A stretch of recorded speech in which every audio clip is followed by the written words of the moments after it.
Well, thank you for joining us all the way from Pocatello, Idaho. You're our first ever guest, or actually only my second ever guest from the Mountain Time Zone. So it's kind of the forgotten part of the country. I've got a full group here at Velma Jackson High School, and we are recording this for our friends at Rosa Scott, Ridgeland High School, and Germantown High School as well, and for our YouTube channel. So we have just watched a few videos about the Human Services Cluster, some mental health counseling, mental health. We watched a great video about mental health issues in the Black community, about the stigma and things that are culturally specific to the Black community. And I know that you are a PhD candidate at Idaho State University, and you were previously in Newport, Rhode Island, and before that at Jackson State. So you've kind of run the gambit with HBCU and PWI experience, and going to be a doctor of counseling with a specific emphasis on cultural issues, which are specific to the Black community. So if you can take us through your journey and tell us a little bit about what you are doing and what you're planning to do. And we got some great questions we're going to get to, but we'll love to hear how you got to where you are, because that's kind of a random place for somebody coming from Jackson State to be. Yeah, sure, of course. So I did my undergraduate at Jackson State University, so I'm class of 2011, 2012. I have my bachelor's in biology and psychology. And so my family is from the East Coast. So after I had my daughter, I relocated to Rhode Island, where the vast majority of my family lives. And so I was looking at schools. So I ended up using my psychology degree to teach Head Start. And so I was put in, quote unquote, the bad classroom, where a lot of children, had some social, emotional issues regarding their feelings. And so then they gave me like a special title, which is called a therapeutic intake specialist. And so basically I was doing some CBT type work. And so I realized I needed more training to be a better service to my kiddos within the Head Start community. So I initially applied for Brown University. They had a terminal degree program in like social sciences. It was like 18 months, I want to say. And I was rejected twice, right? So somebody mentioned Salve Regina University in Newport, the holistic counseling program. And so when I was considering, a background in helping kiddos, I was looking at, rehabilitation, voc rehab, or counseling. And I got a better feel for the holistic counseling program. And so initially, when you go into one of the humanities or helping professions, specifically, I want to say with counseling, you think you're going to just be able to go out there and help people. Oh, and that wasn't the case at all. So a lot of my program was spent engaging in critical self-reflection, listening skills, right? And I have a certificate of advanced graduate studies degree in expressive and creative art. So when people used to ask me what I do in graduate school, I said, I basically like listen, meditate, and color. What happened was in my theories class, we have to subscribe to a theoretical orientation. So as a counselor, your theoretical orientation is how you see the world. How are you conceptualizing your clients? But your intervention should be eclectic, because it's not about us, it's about our clients. So putting them first. So my theoretical orientation was at that time was feminist / multicultural theory. And so when I was doing my paper on it, I was looking for literature regarding Black women in academia, right? And I was very disheartened to see that like the literature wasn't popping like with Black female scholars, so to speak. And this was like back in 2016, right? So maybe I wasn't doing it right, Google Scholar or using EBSCO hosts, things of that nature. So I remember in my theories class, I was essentially like, I'm going to write a dissertation on this. Because at that point, I had realized that I wanted to teach, I wanted to do counseling, I wanted to research. I didn't necessarily want to engage in any like leadership type stuff, even though I was kind of put into that. And so my teacher, mentor, friend now, Dr. Amanda Miner at the time, who was my teacher, she was like, there's a space for you. And I was like, wait, what? She was like, yeah, there's a space where you can do all the things you just said. And so I was like, okay. And so she told me about the field of counselor education and supervision. So I had the opportunity to present with her at a conference in Chicago. So we have our national conference, which is every other year. And then we have our regional conference every other year outside of the national conference. And so that I got to meet, other like-minded people. And so I met her. She graduated from Idaho State University. So we like to say we're kind of a cult. And so she introduced me to the department chair. I met some of the faculty, some of the students. And so I maintained that relationship. So when it came to apply for Idaho State University, I applied and I was accepted. And so I started my PhD journey in 2019.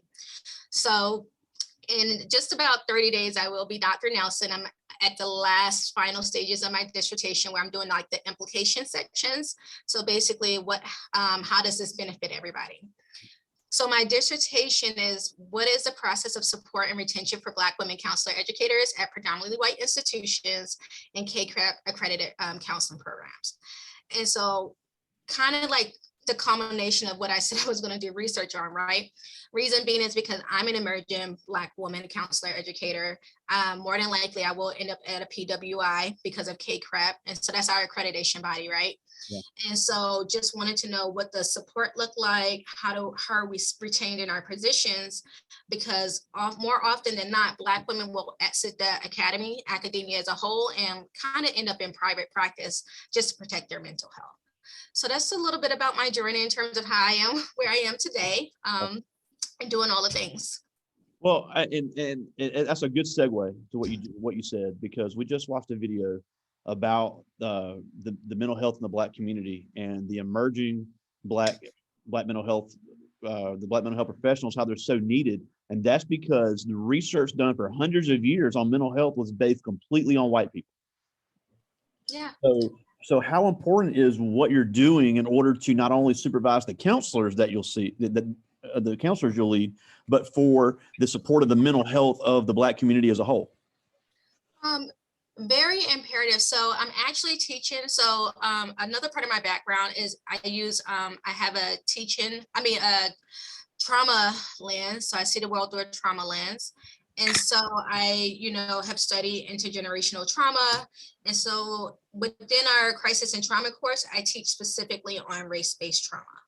And so as I walk students through what is a microaggression, what is a macroaggression, things of that nature, emphasizing that it's important for them to validate Black people's experiences, right? Because of all the stereotype threats. And we're on the receiving end of,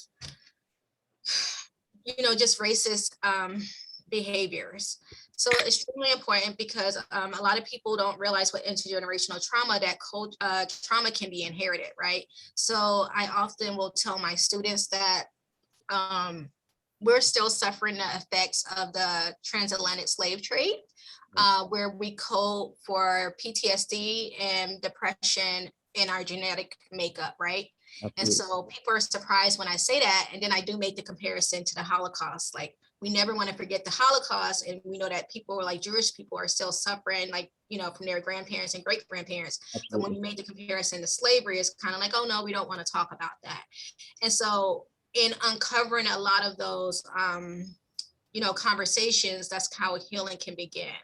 And so I do emphasize that I'm trained underneath a Eurocentric model, so Western model. And so I've had to do a lot of deconstruction or decolonization in terms of how I am interacting with Black people. And so basically I've taken what I've learned in school and just, I want to say adding flavor to it so that I can be a better service to my people. And it does make a difference, right? I do preface with, just because I'm a Black counselor doesn't necessarily mean I'm the best fit for another Black client. However, I am able to engage in more authenticities in terms of what we call appropriate self-disclosure because of that, navigating the Black experience, if that makes sense. So representation, super, super important. It's important to have, I think, just overall, like, people who are reflective of the communities that you live in, that you work in, because, when something happens, you can kind of receive that support. You can have more of that, cultural experience. So for example, one of my close friends, she's from India, so she doesn't have like a construct of race. And so when she was telling me about an altercation with another peer, I was the one like slamming drawers or whatever. And I was like, yeah, you just experienced a microaggression, but she wasn't like as up in arms with me. So I was like, okay, maybe I'm overreacting. So I checked in with my other player who identifies as a Black woman. And she was like, no, your reaction was totally appropriate. I would have been slamming things too. But you see how that validation right there can kind of like, I want to say mitigate some of that, like, well, maybe it's me. Maybe it's me. It's like, no, it's not you. So I want to say it's super important to, I guess, to sum it up, have representation. Yeah, and along those same lines, how is the deficit of the lack of Black mental health professionals in the industry? Because I think along with the same lines of the studies being done of white studies, it's also been white dominated as well. Oh, you're muted. Okay. Sorry, I got paged by the office. So along those same lines, how important is it to have these Black professionals as well as doing the study on the Black mental health? It's, like I said, super important because you don't want to sound cliche, but I can better understand like what another Black person maybe experiences versus my white counterparts, right? Absolutely. So once again, going back to representation. So with my dissertation is really informing policy and strategies to support, like I said, I know it's specifically looking at Black women, but that being more intentional in terms of how we're communicating, right? And so once again, I think also the other piece too is like, as you are probably know, like the deficit is that what happens in this house stays in this house, right? And so we take our problems to God. We don't necessarily need to communicate with another person. Yeah. And so there is a taboo, there is a stigma because of Eurocentric training, right? And also because the field is still dominated by, white professionals. I think even in my field of counselor education and supervision, speaking solely to that, white women outrank everybody, right? But when you look at like the composition of PhDs, white men once again are still at the top. Yeah, and this isn't an opinion. The numbers don't lie. If you look at the last 10 years, Black women make up the highest percentage of all degrees of any segment of the population. And that's not an opinion. That's not a guess. That is the numbers have proven. So the trend is starting to change, but it needs to continue to change. I just have a couple more questions before I get to the students' questions. And the first one is, as somebody that started out at Hbcu and then went to two PWIs, and I love hearing the comparisons between the two. What are the pros and cons that each one has to offer for people coming out of high school that may kind of be iffy on Hbcu or iffy on a PWI? What do they offer that maybe the other ones can't? Because obviously there's pros and cons of each one.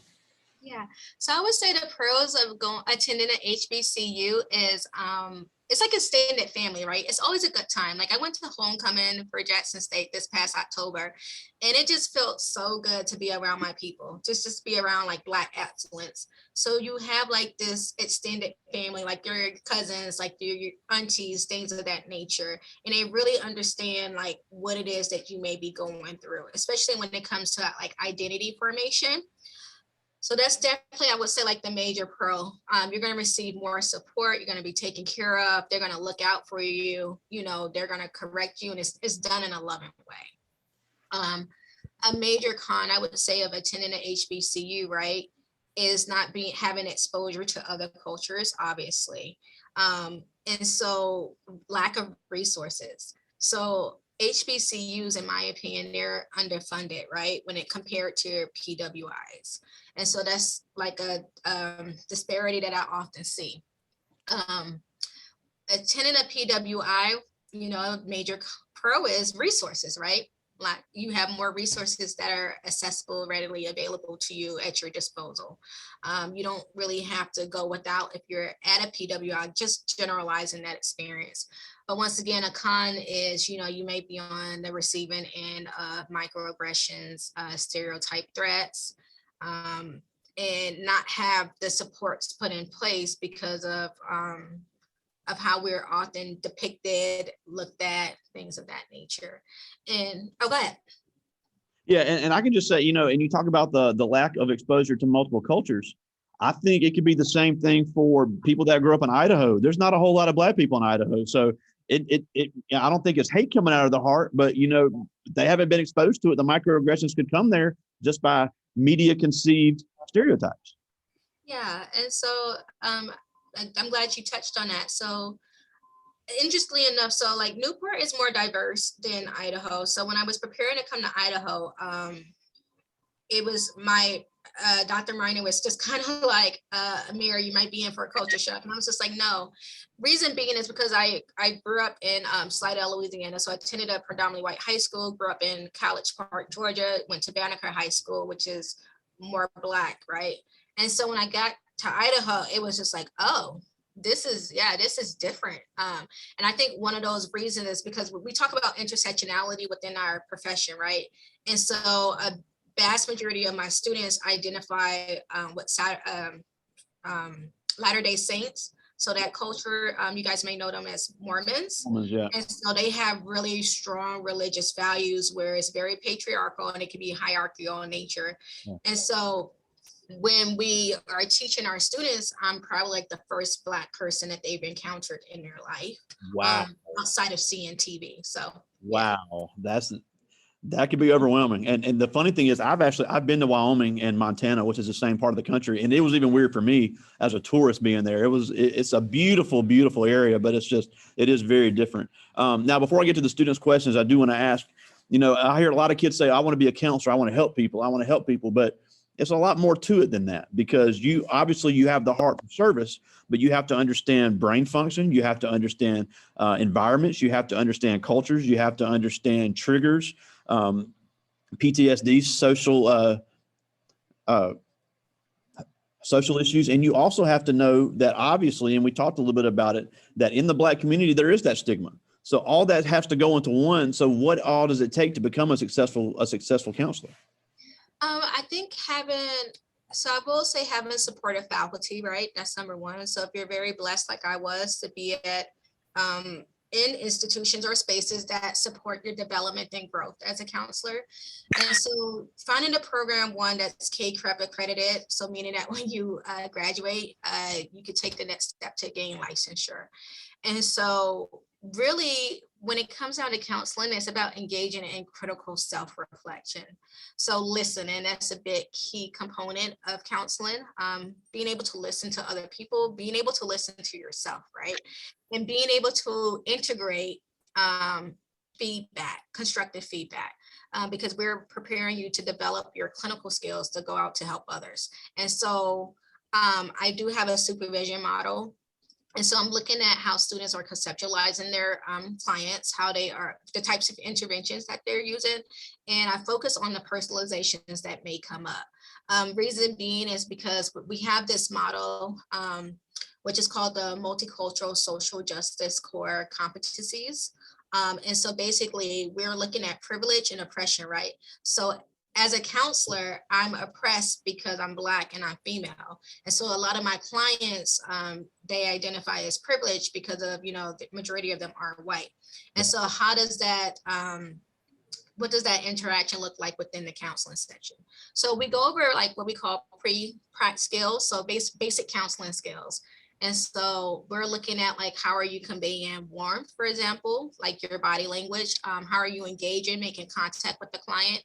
And basically reflecting feelings. Are you paraphrasing? And we recognizing the role of culture and being able to broach culture. So talking about the elephant in the room.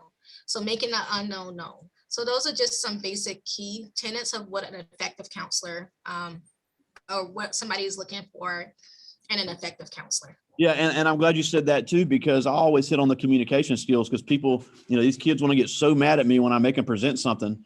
but it's not to be mean. It's to build those all those communication skills, because no matter what field you go into, that is so important, especially if you're in a field that deals with human interaction every day. The ability to listen and to talk is just so vital, and I think it cannot be understated on how important that skill is. But I do have some questions from the students, and these are all ninth graders, and some of these are really good, so good luck with these answers. This first one is Lakeria Luckett, and she asked, of all the careers in the world, why did you choose this particular job? So initially, going back full circle, I really am coming full circle. That's why I'm smiling so much. When I was young, I said I wanted to be a teacher. And so my grandpa told me that teachers don't make a lot of money. So then I kind of went through, okay, I'll be a lawyer, I'll be a doctor. So when I was at Jackson State, I double majored, not initially, but later on. So I took all of my biology courses. I did several internships within like the medical field, and I wasn't like really satisfied. And then I took a psychology course that changed my life. And it was just like, oh my gosh, this is kind of like the last puzzle piece, right? And so, like I said, when I was working at Head Start, I wanted my Black and brown kiddos to receive support. And I wanted them to have a safe space to express and be their most authentic selves. And so for me, counseling has provided, it's technically two fields. So I'm in counseling, right? And so I enjoy like interacting with my clients. So this is like, application of theory, I would say, right? But then I also do like this aspect of teaching. So I'm in counselor education. And so this is essentially me teaching future counselors. Yeah. And so when I was in my master's program for counseling, I did speak a lot about the Black experience. And I did preface with, you have to understand that when you meet one Black person, you've only met that one Black person. I don't speak for Black America. And so just essentially coming full circle to what I wanted to do when I was young, teach. I love being in the classroom. Yeah, and I think that'd be, and not only for the Black community, that'd be the same for all races.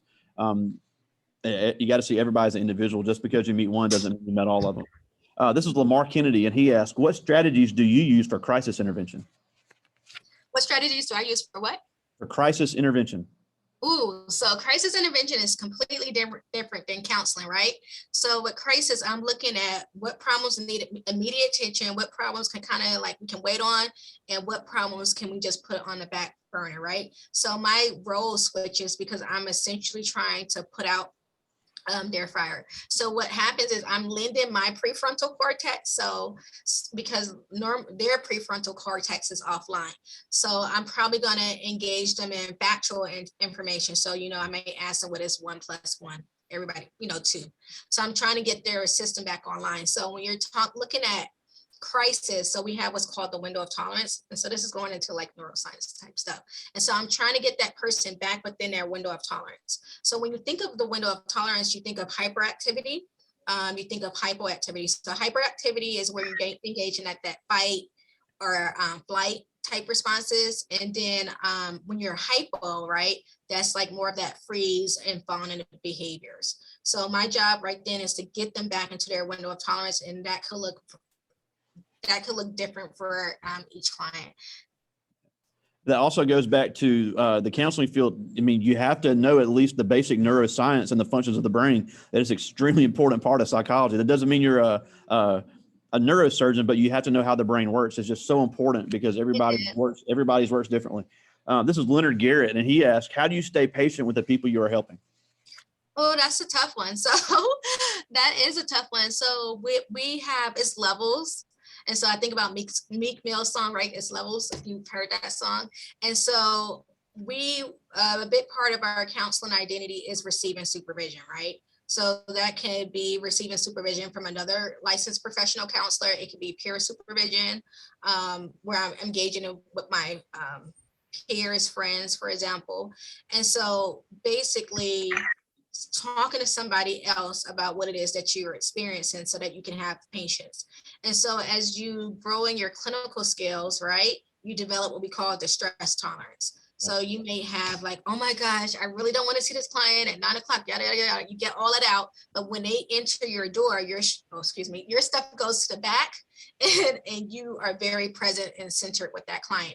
And usually I do find when I am being impatient with a client, That's more about me and a personalization that I'm experiencing and not about them. So what am I being resistance back? So you see how we put the focus back on self? Yeah, and I think everybody deals with that in any job, but it's so important, and that's a great lead up to this next question. And this is Kawaya Cooper, and she asked, "How do you control your own mental health by helping people maintain their mental health?" So once again, we have supervision, which is like professional counseling. So supervision is like, okay, what are you missing? What are you seeing, right? And then we also encourage counselors to see their own counselor. So engaging in both, because for example, you may think you have worked through an experience or processed something and it shows back up for you. So the example that I use is like if you've lost a pet, right?